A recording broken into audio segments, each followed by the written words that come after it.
Dad in the army. I said stop. My mama left. Mr. Dynamite, we start the show. No one else helped me.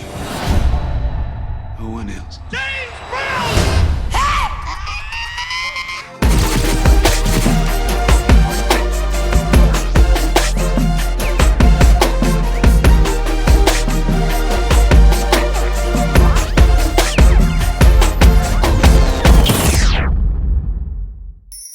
Chad, once again, man, I'm loving you as an actor. You just slamming these roles, and this role in particular, as much as I've already given you credit, I didn't know you was gonna be able to pull it off like you did, and you did, man. You did. Because I mean, Thank tell the you, truth. man. If you couldn't do the dance moves, the community was gonna slam you for it, and you delivered, man. I really, hands down, I was amazed by your performance last night. Thank you, man. Thank you. So, big challenge taking on James Brown, and one of the things that I wanted to ask you about is that you played 17 to 60.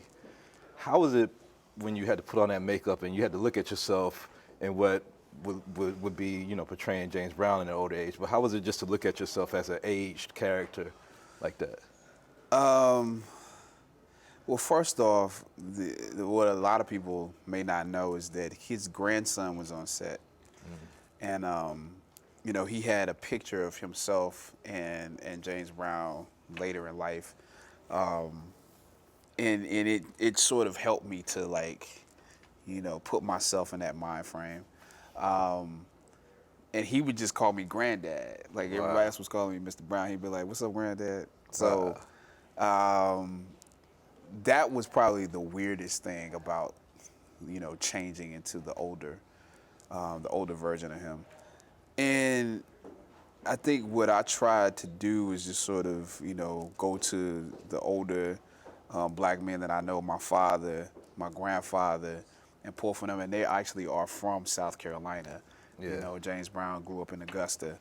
But I just tried to go to that place and find it in me. It was a stretch at first, mentally. But once I started, trying to connect those dots.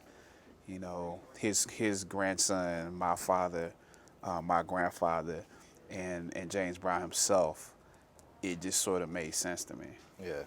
Well, like I said, the performances on stage were amazing, but there's two scenes that stand out a lot to me, like the one in the cafe where you're meeting the King's record executives. Do you like that scene? And the vapor scene with a girl that's like cooking you the eggs and stuff, and the one with Viola Davis. How was it like being right there across from Viola Davis, acting across from her in that scene? Because it was so dramatic and so powerful. She's a master, man. She's a master at what she does, and I didn't want to leave it. Once we got to the point where I'm sitting and the coverage was all on us sitting there, I didn't want to get up from that spot. So. Because it was just so intense and so how do you step away and then come back into that intensity? So it definitely was one of the most focused, intense acting moments I've ever had with anybody. Why you come here tonight? Well, sugar, I live in Brooklyn. And my baby playing at the Apollo. I don't want you to feel proud. I ain't your sugar, I ain't your baby. Not then, not now. And I don't want you to tell nobody you my mama.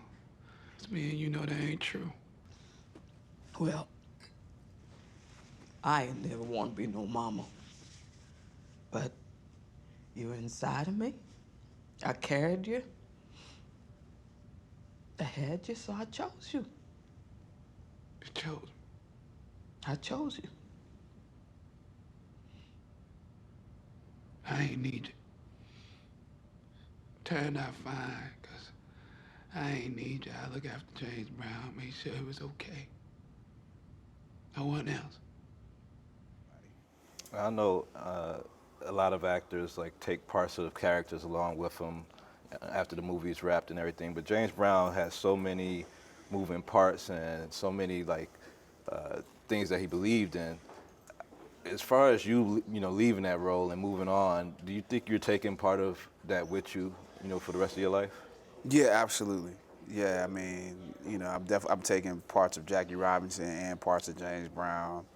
I think you take parts of every character because what happens is you have to compare yourself to them in order to play them. Right. You have to, see what things are the same about me and this person and what things are different. There was a lot of things that were different, but at heart, like in essence, universally there are things that are the same in each and every one of us. And so there's definitely some things about his work ethic, his